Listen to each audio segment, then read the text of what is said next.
Francisco Morazán was a Honduran politician who was president of the Federal Republic of Central America from 1830 to 1839. Before he was president of Central America, he was head of state of Honduras. He rose to prominence at the legendary Battle of La Trinidad on November 11, 1827.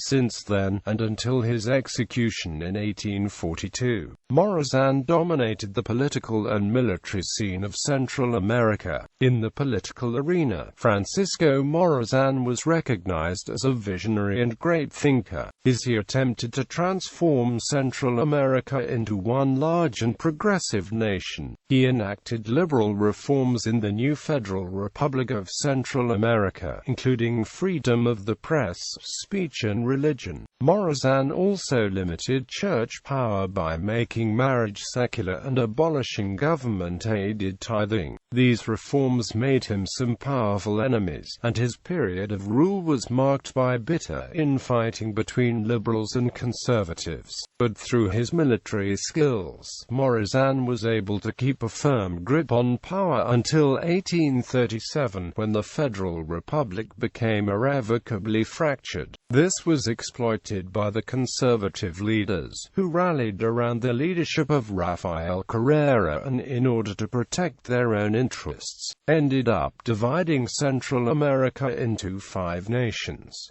Personal life. Early years and education. José Francisco Morazán Quesada was born on October 3, 1792, in Tegucigalpa during the waning years of Spanish colonial rule to Eusebio Morazán Ailman and Guadalupe Quesada Borges, both members of an upper-class Creole family dedicated to trade and agriculture. His grandparents were Juan Bautista Morazán and Maria Borges Alvarenga. 13 days after his birth, Morazán was baptized at San Miguel Archangel Church by Father Juan Francisco Marquez. Francisco Morazán was for the most part a self-educated man. According to historian Ramon Rosa, he had the misfortune of being born in that sad era of isolation and total darkness in which Honduras lacked schools. Therefore Morazán had to learn in private schools with an awful organization and sustained by parents' contributions. Quote, in 1804, his parents took advantage of the opening of a Catholic school in the village of San Francisco. At the age of 12, José Francisco was sent there to learn to write and read, and to receive instruction in mathematics and drawing. The teachings he received were through Friar Santiago Gabrielino, appointed religious instructor to the Guatemalan priest José Antonio Murga. In 1808, Francisco Morazán and his family moved to Morazán, where they worked the fields inherited by Mr. Eusebio. In addition, young José Francisco also engaged in helping the town's mayor with his clerk duties. On 1813 the family moved back to Tegucigalpa. Once there, Mr. Eusebio placed his son under the tutorship of Leon Vasquez, who taught him civil law, criminal procedure and notaries. Francisco now had access to a library where he learned French, which in turn allowed him to familiarize himself with the works of Montesquieu, The Social Contract of Jean-Jacques Rousseau, The French Revolution, The History of Europe, as well as the biographies of the Greek and Roman leaders. This dedication and spirit of improvement took Francisco to occasionally excel in his hometown, where he even represented the interest of some people before the colonial courts. Marriage and family. Francisco Morazán married Maria Josefa Lastiri in the Cathedral of Comayagua on December 30, 1825. They had one daughter, Adela Morazán Lastiri, born in San Salvador in 1838.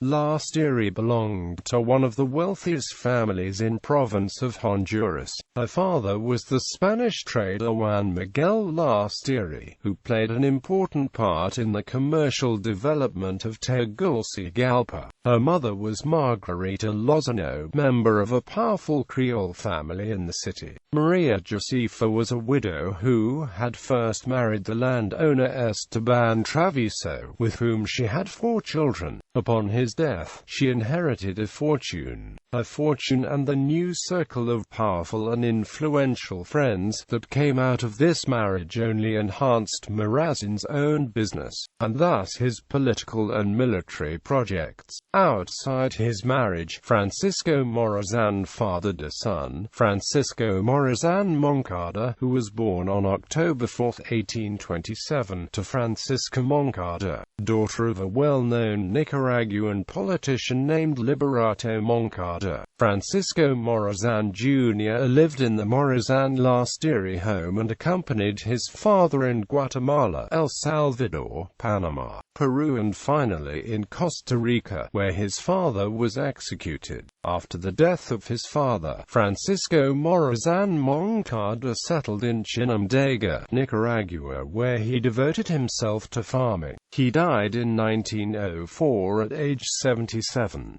Morazán also had an adoptive son named José Antonio Ruiz. He was the legitimate son of Eusebio Ruiz and the Guatemalan lady Regis Alandia, who handed her son to General Morazán when he was 14 years old. José Antonio accompanied his adoptive father on military actions and became a brigadier general. He died in Tegucigalpa in 1883. Early political and military career. After the Captaincy General of Guatemala, which included Honduras, became independent from Spain, Francisco Morazán began to take an active part in politics and public administration. He worked at Tegucigalpa's City Hall as deputy mayor and public defender in civil and criminal court cases. Such activities allowed him to acquire a great knowledge of the structure and operation of the public administration of the province. This job also allowed him to get in close contact with the problems of post-colonial society. In November 1821, shortly after the captaincy had declared its independence from Spain, a group of dignitaries and politicians known as the Interim Advisory Board sat in Guatemala City in the process of organizing a government to succeed Spanish colonial rule. On November 18, a note from General Agustín de Iturbide arrived in Guatemala City suggesting a union between the captaincy and the Mexican Empire, pursuant to the Plan of Iguala and the Treaty of Córdoba. The members of the Interim Advisory Board, after reviewing the issue, stated they were not empowered nor deputized to decide on this matter, but suggested forums be held in different cities to hear the views of the people, and thus explore the willingness to go forward with the proposal. The question of annexation to Mexico caused divisions within each of the provinces as some cities were in favor and others against. In Honduras, Comayagua, through its governor José Tinoco de Contreras, supported the idea of the annexation, but Tegucigalpa, the second most important city of the province, strongly opposed it. Tinoco then decided to take repressive actions against the authorities of that city. In order to offset Tinoco's aggressiveness and to defend their independence, an army of volunteers organized in Tegucigalpa. It was during these events that Francisco Morazán enlisted as a volunteer at the service of the authorities in Tegucigalpa. He was appointed captain of one of the companies, by decision of the organizers of the militias. Thus began Morazán's military life and his struggle against conservative interests. Tegucigalpa could not maintain its opposition, however, and recognized its annexation to Mexico in August 22, 1822. The annexation to the Mexican Empire was short-lived. With the collapse of the Mexican Empire and the subsequent creation of the Federal Republic of Central America on April 1, 1823, That same year, the Constitutional Assembly in Guatemala appointed Morazán as a member of a commission to study the affairs of the Federation. That same commission determined the electoral districts, district boards and the departmental boards of the Federal Republic. A year later, Morazán's uncle Dionisio de Herrera was elected head of state in Honduras. On September 28, 1824, he appointed Morazán as his Secretary General. Background of the Federal Republic. Central American Federation comprised the republics of Central America, Costa Rica, Guatemala, Honduras, Nicaragua, and El Salvador, united under a captaincy general in Spanish colonial times. They gained independence in 1821 and were briefly annexed to the Mexican Empire formed by Agustín de Iturbide. On July 1, 1823, these nations regained their independence and joined together in a loose federal state. On the following year, the Constituent Congress of Central America met in Guatemala City, in which the objective was to decide which system of government would be adopted for the young nation. On the table of debates, two different proposals emerged. The members of the Liberal Party wanted a federalist government, similar to that of the United States of 1789. This type of government would provide every state significant autonomy of self-administration, freedom to create its own laws and reforms, among other things, but always under the supervision of the federal government, keeper of the Constitution. The Conservatives, on the other hand, wanted a centralist government. In this system, the decisions and laws adopted by the central government would apply equally to all the other states. After debating the proposals, the liberal majority prevailed, and the federalist system was adopted. On November 22, 1824, under the motto, God, Union, Liberty, the new constitution was approved, and the nation was renamed the Federal Republic of Central America, appointing Manuel José Arce as the first president. Rise to power. Battle of La Trinidad. In 1826, the federal government, headed by Manuel José Arce, pretended to dissolve the Federal Congress and called a meeting to be held in Coyutepec on October 10, 1826, to elect an extraordinary Congress.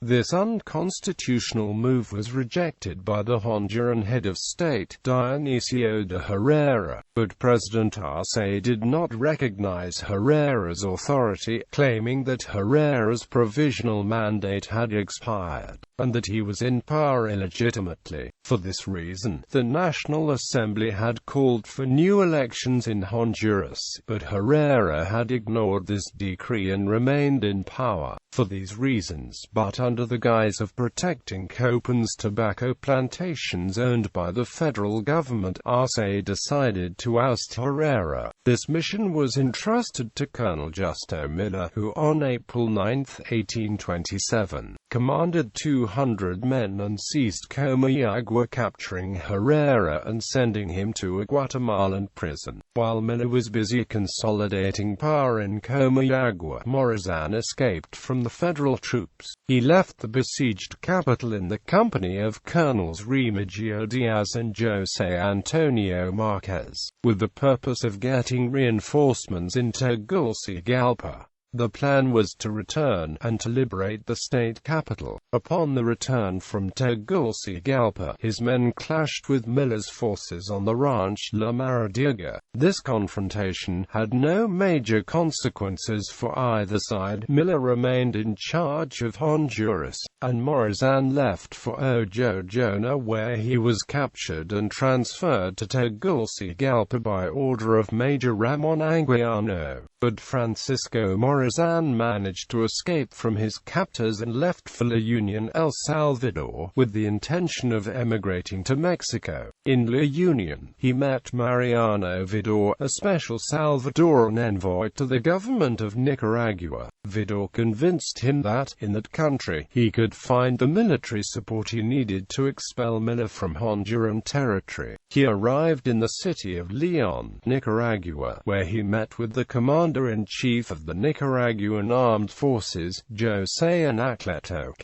or Ordonez. For Morazán, the meeting paid off. The Nicaraguan leader provided him with weapons and a contingent of 135 men. These men were joined by Colonel Zepeda's troops from El Salvador, and some columns of Honduran volunteers in Coluteca, Honduras. When Justo Miller discovered the presence of Morazán in southern Honduras, he quickly moved his troops to Tegucigalpa, where he established his headquarters. Meanwhile, Morazán headed for Sabana Grande. At 9 a.m. on November 11, Morazán faced General Miller in the memorable Battle of La Trinidad. After 5 hours of intense fighting in a hill used by the Justo Miller forces, Morazán disguised a plan for attack at the flanks using the fresh and rested troops coming from El Salvador. At last moment, the troop from El Salvador reached the hill and attacked the rear forces from Justo Miller, driving Miller's forces to the front. Shock army from Morazán. Miller's federal troops were crushed by Morazán's men. Miller and few of his officers survived and fled the scene of battle. Following this victory, Morazán marched to Comayagua, where he was declared Honduras' new chief of state. Civil War. Following his victory at La Trinidad, Morazán emerged as the leader of the liberal movement, and his military skills became known throughout Central America. For these reasons, Morazán received calls for help from liberals in El Salvador. As in Honduras, Salvadorians opposed the new congressman and other government officials elected by the decree issued on October 10, 1826. They demanded the restitution, but President Manuel Arce argued that this move was necessary to re-establish the constitutional order. El Salvador responded by attempting to take over the federal government through military force. President Arce, however, defeated the Salvadorian army in Arizona on March 23, 1828. He then ordered 2,000 federal troops under the command of General Manuel Drazu to occupy El Salvador. This event marked the beginning of the Civil War. Francisco Morazán accepted the challenge. He placed Diego Vigil as Honduras's new head of state and left for Texiguat, where he prepared the Salvadorian campaign. In April 1828, Morazán headed to El Salvador with a force of 1,400 men. This group of militants, known as the Army Protector of the Law, was composed of small groups of Hondurans, Nicaraguans, and Salvadorians, who brought their own tools of war. Others had the support of Indians who served as infantry. Some volunteers continued his liberal convictions. Others worked for a political leader. Others simply hoped to get something for their efforts after the war ended. This was the combination of forces that joined Morazán in the fight against federal troops. While the Salvadorian army battled the federal forces in San Salvador, Morazán positioned himself in the eastern part of the state. On July 6, Morazán defeated Col. Vicente Dominguez's federal troops at the El Gualcho ranch in Nuevo Gualcho. In his memoirs, Morazán described the battle like this: at 12 midnight I undertook my march, but the rain didn't let me turn the day, and I was forced to wait in El Gualcho. At 3 o'clock in the morning, the rain stopped. I put 2 companies of hunters on the hill overlooking to the left of the ranch. At 5 o'clock I learned the position occupied by the enemy. I could not go back under these circumstances. It was no longer possible to continue the march without serious danger, a vast plain and the very presence of the enemy, less I could defend myself in the ranch, placed under a height of more than 200 feet. It was therefore necessary to accept the battle with all the advantages reached by the enemy. I ordered the hunters to advance over the enemy to stop the movement. While the force rose by a slope and narrow path, fire broke out.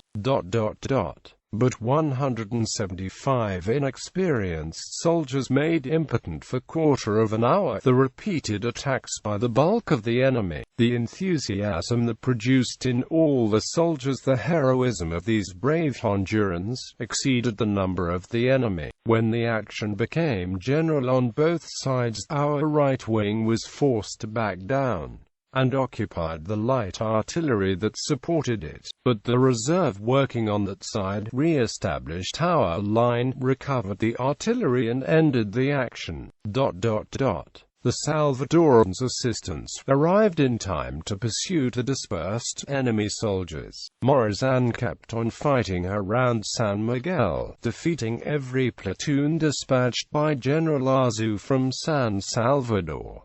This prompted Arzu to leave Col. Montufar in charge of San Salvador and personally deal with Morazán. When the liberal Cordillo learned about this, he left for Honduras to recruit more troops.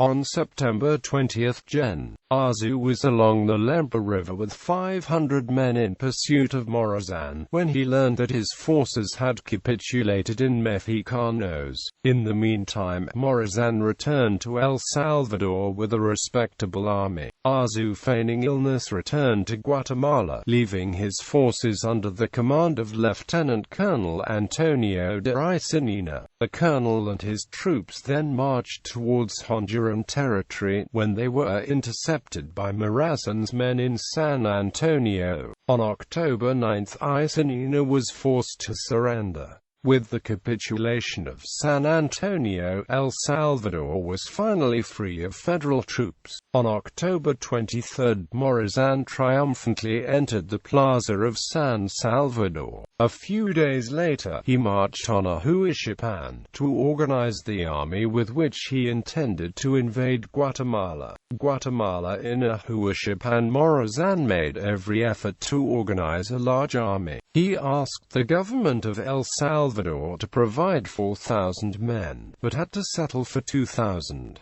When he was in position to act in early 1829, he sent a division commanded by Juan Prem to enter Guatemalan territory and to take control of Chiquimula. The order was carried out by Prem in spite of the resistance offered by the enemy. Shortly after, Morazán placed a small force near Guatemala City under the command of Col. Gutierrez to force the enemy out of the trenches and to cause the defection of the troops. Colonel Dominguez had left from Guatemala City with 600 infantrymen to attack Prem, but he was informed about Gutierrez's small force. He changed his course of action and went after Gutierrez. This opportunity was seized by Prem, who then moved from Zacapa and on to Dominguez's forces, defeating them on January 15, 1829. Prem then was ordered to march with 1,400 men under his command to occupy the post of San Jose, near the capital city. Meanwhile, the people of Antigua organized against the Guatemalan government and placed the department of Zacatepeques under Morazán's protection. This prompted Morazán to invade Guatemala with his protector army of the law. Morazán situated his men in the village of Pinula near the capital city. Military operations on the capital began with small skirmishes in front of government fortifications. On February 15, one of Morazán's largest divisions under the command of Cayetano de la Cerda was defeated in Mixco by federal troops. Due to this defeat, Morazán lifted the siege of the city and concentrated his forces in Antigua. A strong division of federal troops followed him from the capital under the command of Col. Pacheco, heading towards Sampango and Tayar with the purpose of attacking Morazán in Antigua, but Pacheco spread his forces, leaving some of them in Sampango. When he went into San Miguelito with a smaller army, he was beaten by Morazán. This incident raised the morale of Morazán's men once again. After the victory of San Miguelito, Morazán's army grew larger when Guatemalan volunteers joined his ranks. On March 15, when Morazán was on his way to occupy his former positions, he was intercepted by Col. Prado's federal troops at the Las Charcas Ranch, Morazán, with a superior position, crushed Prado's army. The battlefield was left full of dead bodies, prisoners and weapons, and Morazán moved on to recover his former positions in Piñuela and Aceituno, and to put Guatemala City under siege again. General Verveer, plenipotentiary minister of the King of the Netherlands to the Central America Federation, attempted to mediate between the government under siege and Morazán, but they could not reach an agreement. Military operations continued, with great success for the Allied army. On April 12, Guatemala's chief of state, Mariano Isinina, capitulated, and the next day the central plaza was occupied by Morazán's troops. Immediately thereafter, President Arce, Mariano Isinina, Mariano Beltranena, and all the officials who had had some role in the war were sent to prison.